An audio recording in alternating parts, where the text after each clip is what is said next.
ఉంటే ఉగాది, లేకుంటే శివరాత్రి అన్నారు. ఉగాది నాడు పచ్చళ్ళు ఏముంటాయి? తీపి, కారం, ఉప్పు, పులుపు, చేదు, వగరు. 6 రుచులు ఉన్నాయంటే అర్థం ఏంటంటే ఆలోచించండి. ఉగాది నాడు ఈ పచ్చడి తినాలి, ఉగాది నాడు ఈ పచ్చడి ఏమైనా సెంటిమెంటా? లేదా తినకపోతే దేవతలు ఏమైనా చెప్పిస్తారా? పైగా ఉగాది పచ్చడి మీరు గమనించండి, దాంట్లో పచ్చడిని ఎందుకంటారో నాకు తెలియదు. అన్నంలో కలుపుకోరండి ఎవడో. అన్నంలో కలుపుకోకుండా పచ్చడి ఏంటండి? అదే మాట. గోంగూర పచ్చడి కలుపుకోవా? చింతకాయ పచ్చడి కలుపుకోవా? వంకాయ పచ్చడి కలుపుకోవా? మరి ఉగాది పచ్చడి ఎవడో కలుపుకోడే. కలుపుకుంటే విచిత్రంగా చూస్తారు, అది కలుపుకుంటున్నాయి ఒకటి. మరి కలుపుకోనప్పుడు పచ్చడి ఎలా అయింది?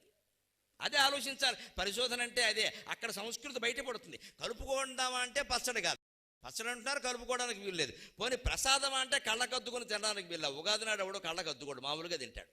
ఎందుకంటే ఉగాదికి దేవుడు లేడు.